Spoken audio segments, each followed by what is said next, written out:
How could a young peasant, whose height was not even enough to join the army, single-handedly stop a 200-man army for 4 hours with only one hand and one eye? How did a soldier whose hand grenade exploded in his right hand and whose body was shattered by shrapnel manage to single-handedly neutralize 31 enemy soldiers, accomplishing the impossible? How did Lachiman Gurung, one of the 13 Gurkhas to hold Britain's most prestigious medal, refuse death and change the fate of the war in that trench that night? When does a person become more than themselves? Perhaps everything changes completely at that breaking point, when flesh and bone can no longer endure, but the spirit chooses to keep fighting. In May 1945, in the Burmese forests, a heavy humidity enveloped the night. The leaves were wet, the ground muddy, and the sky above was almost perfectly clear. The monsoon wind from the Indian Ocean carried the war's distinctive scent of gunpowder, blood, and rotting leaves across the forested hills. And on one of those hills, 100 meters beyond the main defense line, 3 Gurkha soldiers were silently standing watch in a dug trench. One of these 3 Gurkha soldiers, Lachiman Gurung, was 27 years old. He was short in stature with narrow shoulders. Even when he was accepted into the army, he had been below the height requirement. He came from a poor village in Nepal. His father worked a small plot of land, and the family barely made ends meet. But in Gurung's veins flowed Gurkha blood that went far beyond his height. This Gurkha blood was the heritage of a people who had lived in the mountains for generations and earned honor through battle. He felt the weight of the kukuri knife not on his waist belt, but in the deepest corner of his heart. In December 1940, Gurung set out with a group of friends toward the recruitment center. The story goes that his father had sent him to buy cigarettes. He returned home with the army's recruitment order instead of the cigarettes he was supposed to buy. 5 years later, when he returned from war, he still wouldn't have cigarettes with him. He would also lose his right hand and one eye.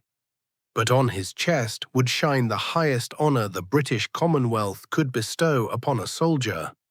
In the dark hours of the night of May 12, 1945, Gurung was waiting to complete his watch. He stood leaning his body against the edge wall of the dug trench. His Lee Enfield rifle was between his hands, his kukuri knife within reach of his fingers.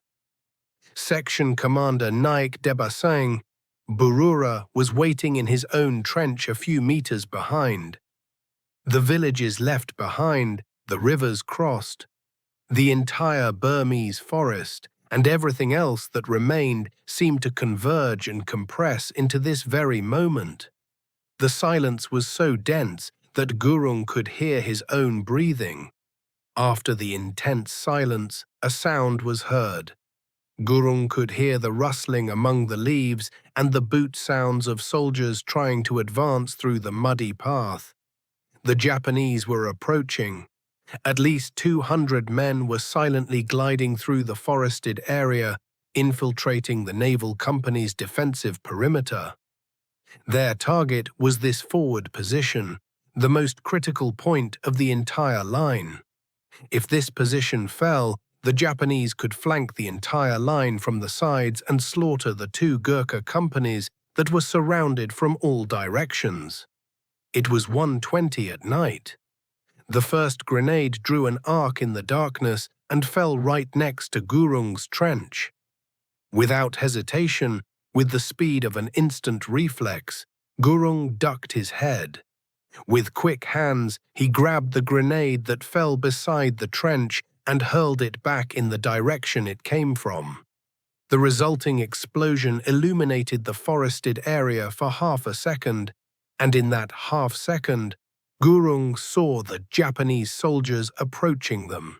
Dozens of soldiers were running toward the trenches they had targeted. their rifles fitted with bayonets. The second bomb fell inside Gurung's trench. Again, he quickly grabbed the bomb and threw it back in the direction it came from. This time, the bomb exploded in the air. The third bomb, however, fell right at his feet. He bent down and tried to grab the bomb with his hands. At the moment he tried to grasp it, the bomb exploded in his hand. Due to the explosion, he had lost the fingers of his right hand. The scattered shrapnel fragments embedded in his face, destroying his right eye. Burns covered his arm, chest, and all of his legs. The other two Gurkha soldiers in the trench were also wounded by the same explosion. One was in serious condition, the other even worse. With this chaos inside the trench, 200 Japanese soldiers were only a few meters away. There is said to be a critical threshold in war. It is such a terrible state that fear and death merge. It is the most critical boundary where the mind raises the surrender flag and the body begins to give up.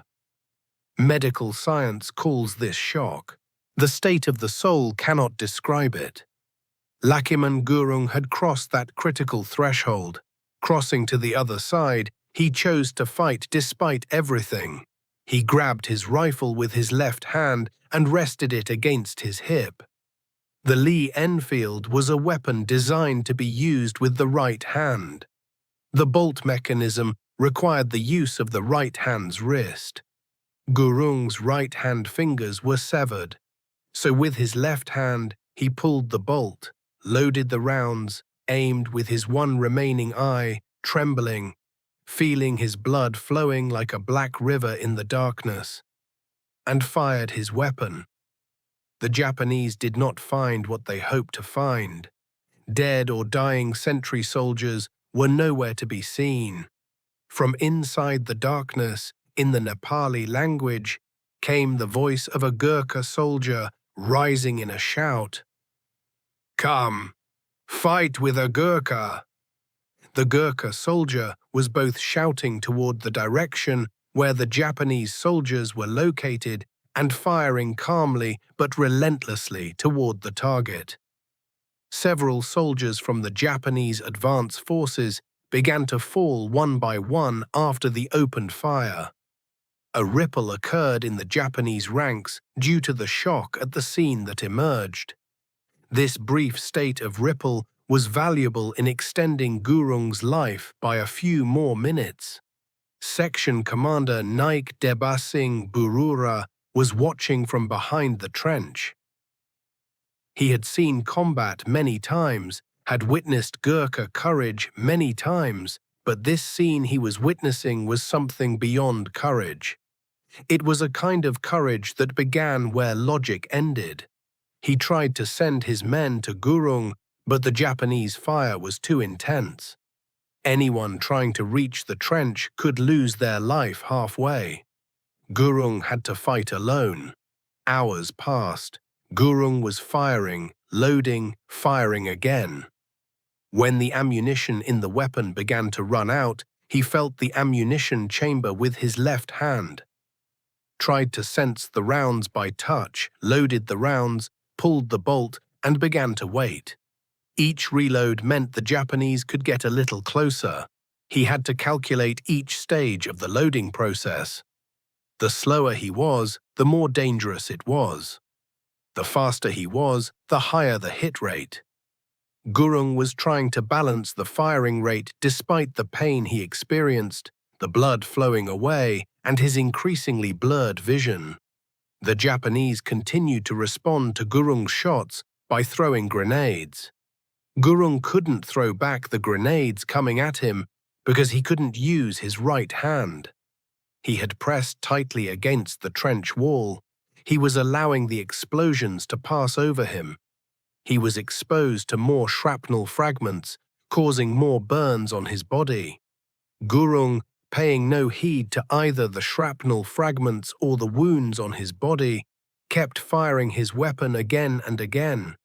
Against one severely wounded soldier, 200 soldiers were trying to attack for 4 hours.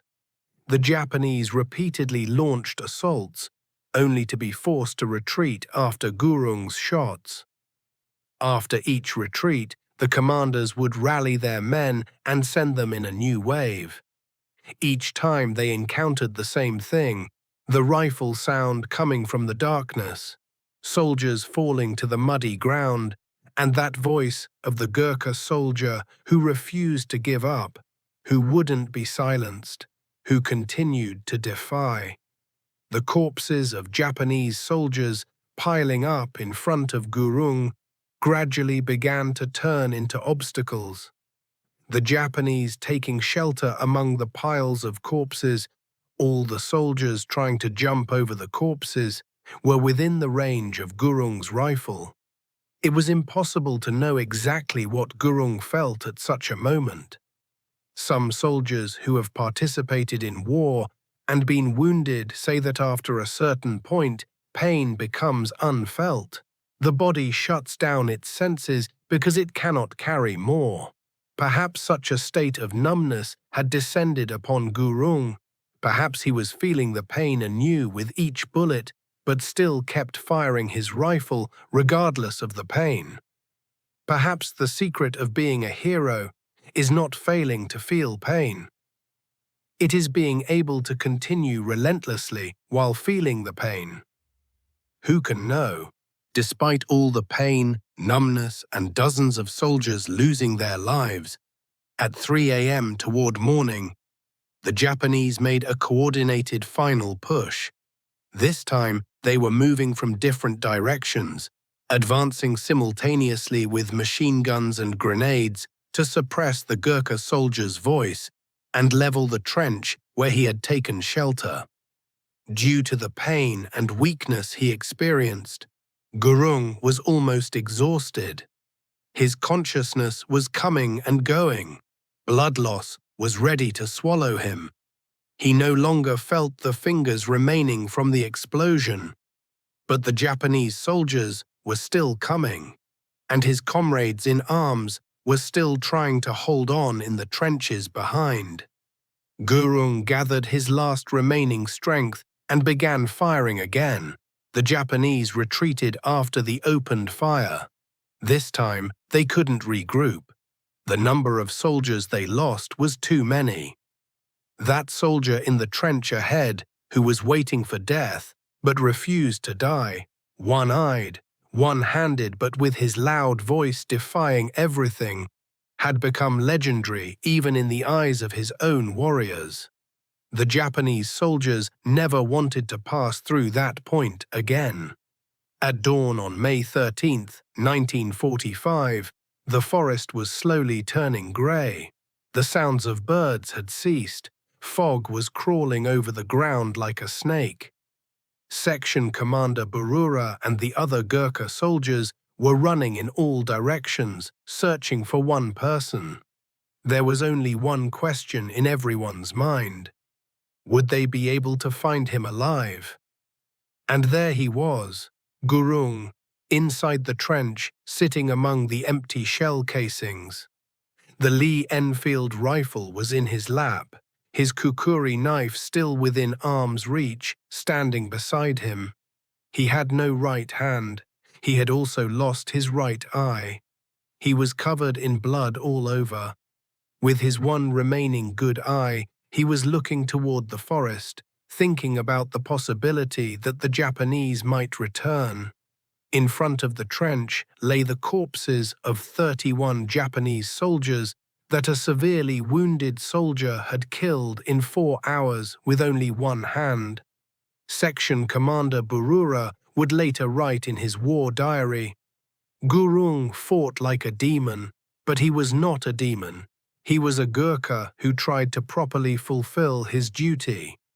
Medical intervention for Gurung's wounds arrived quickly. Surgeons worked for hours and ultimately saved Gurung's life. But they couldn't save his right hand that the grenade had shattered or the eye he lost from shrapnel fragments. Whatever happened, Gurung was alive and the defensive line stood firmly in place. The naval company had stopped a 200-man Japanese assault unit thanks to the extraordinary effort of a single severely wounded soldier. On August 9, 1945, an announcement was published in the London Gazette. The war was about to end. Japan was on the verge of surrender, but that announcement, among thousands of pages of official documents, was engraving a person's name into history. Rifleman Lachiman Gurung was holding his company's most forward position. The grenade that exploded in his right hand tore off his fingers, shattered his arm, and severely wounded him.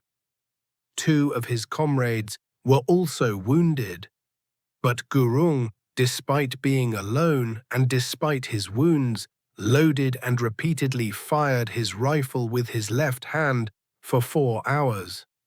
Around his position were found the bodies of 31 Japanese soldiers he had killed with only one arm. The Victoria Cross was the highest medal awarded by the British Commonwealth. Only 13 Gurkha soldiers have been able to possess this honor. Lachiman Gurung was one of those 13. After the war, Gurung returned to his village, his family, and the hills of his beloved country, Nepal. He was missing one eye and one hand, but he was standing. He could no longer farm as before. The British government had granted him a small pension, but that pension was not enough for his livelihood. Years passed, he had children, his hair turned white. Everyone who knew him would try to describe that peace on his face. This expression on his face was neither the pride of victory nor the pain of wounds. It carried a different quality, the tranquility of a man knowing he had done what was expected of him had descended upon him. In 1995, he was invited to London for the 50th anniversary ceremony of Victoria Cross holders. He had the honor of meeting Queen Elizabeth II. A ceremony was held at the Imperial War Museum. After the ceremony, journalists asked questions. How did you do it? What did you feel? How did you hold on? Gurung gave the same answer to each question. I am a Gurkha. I had duties and responsibilities. I did what needed to be done. The sentences he spoke were simple, but the weight of their meaning was of the kind that only someone who knew this meaning could feel. Lachiman Gurung passed away on December 12, 2010, at the age of 92. People in Nepal and Britain mourned him. Military units stood at attention in respect before his memory. He was cremated according to Hindu traditions. The Victoria Cross medal bestowed in his honor continues to live in museums. Today, that trench on Tongda Hill no longer exists. The Burmese forest has gradually swallowed dozens of memories over time. The traces of war have rotted in the soil, the mud has turned back to sludge, the leaves have begun to sprout again on the trees. Nothing physical remains from the war's destructive story, but Gurung's story still continues to hold a place in memories. Gurkha regiments tell this story to every new soldier. Young soldiers, just as Gurung listened to the epics of previous generations, learn his name. The newspaper announcement still continues to be displayed at the Gurkha Museum in Winchester. Visitors stop when they see the announcement, read it, and continue to reflect on its meaning. Lachiman Gurung was not a superhuman being. He was a simple citizen who came from a poor peasant family who couldn't even meet the height requirement to be recruited into the army. Who was short in stature. He had no special weapon, nor did he have special training. The only thing he had was the spirit of never giving up that came from Gurkha blood. If his comrades were to die, he would die first. And if dying was not possible, then he would fight to the end. He would continue fighting until the last bullet remained, until he drew his last breath. The Gurkhas have a saying, "It is better to die than to be a coward." Gurung lived this saying from his ancestors to the bone. For 4 hours, with only one hand and one eye, as a Gurkha, he had laid 31 corpses into the bosom of the earth. And Lachiman Gurung's name would remain forever as a name that refused to give up. If you liked this extraordinary story, please remember to like the video and subscribe to the channel. We want you to be the first to hear about our new videos by turning on notifications and activating the bell button. As we always say, you are all ambassadors of peace to reach our community to the whole world. From which region and country of the world are you following our channel? We're waiting for you in the comments. You too are part of keeping alive the memories experienced in World War II, like the heroes featured in our video. We present our infinite gratitude to you. Stay well.